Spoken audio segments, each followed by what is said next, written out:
pretty good senior class. So I mean, Yeah. as far as leadership, like Coach said, and Yeah, definitely. I think not only for the seniors, but like some of the underclassmen too are really good leaders as well. You came in with these guys. I mean, was there a sense that you could really help this program in the Pac-12, and how does it feel to kind of see some of that? Of course, I felt that as soon as I stepped on campus, I can help in any type of way and have an impact. And it's good to see, them leaving with a bang. As a senior, you always want to go out with a winning record and things like that. And it sucks like the past 2 seasons how the senior classes, like when I first got here, like Luke and Devontae, how they, didn't end up how they wanted to. And they used to always preach to us that, be the leaders to, make sure that your class won't deal with that again. And so, we took that up to heart. For a couple weeks now, we've been hearing the fans say, "Where's Kenneth Scott? He needs to be more involved in the offense." And then against Stanford, Yeah. big game, including the game winner. How big was that for you personally? It was cool. I just do what I'm told.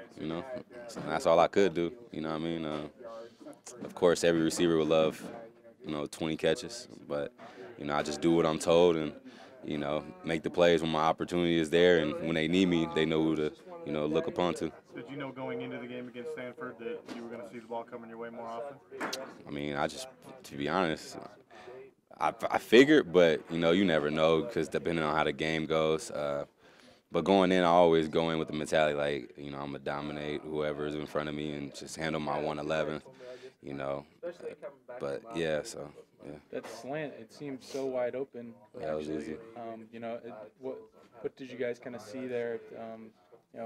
During the game that maybe helped this offense think that might be open? So going like into the game, Coach Stubbs was telling me when I'm run blocking, do my little juke and do a fade route. So every time he'll think I'm doing a fade route.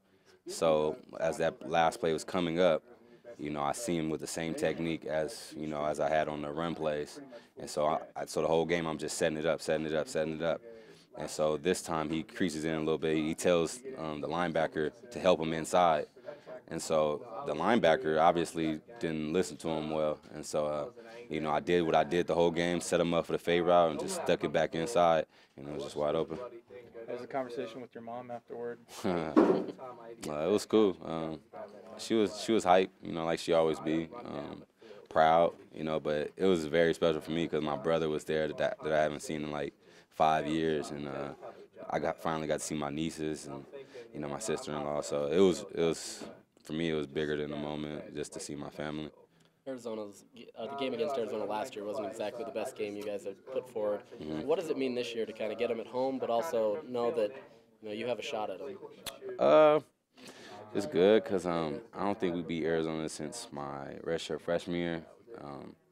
And I just can't wait to play them again because I believe we have a lot of talent on this team to, compete with them. And, I know it's not going to be no blowout because they're a really good team and they're really deep. And I just can't wait because I believe it's going to be another classic game that's going to go down to the wire, just like every other game has been. And so, it makes you anxious as a player because you love those type of games. You're going to get a fade route touchdown for the win? We'll see, man. I would love that.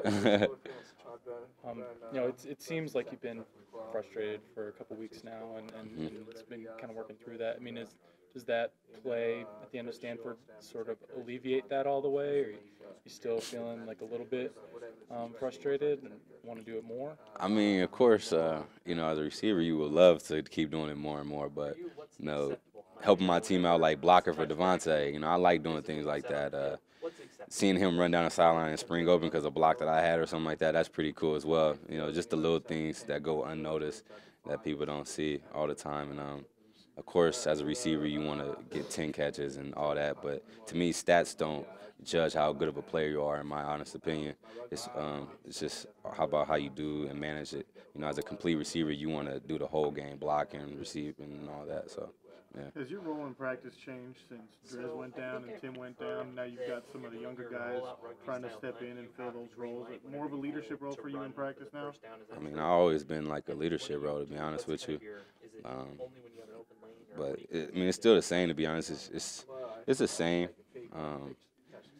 To me, on the field, I honestly keep quiet until something happens, and I just burst out with emotion. And I always pack that emotion, and I'm the same person as if I was with Tim and Drez was there, and other guys are stepping up like Kenrick, Kalen's being more vocal, Kenrick is being more vocal, and so that's good to see out of them too.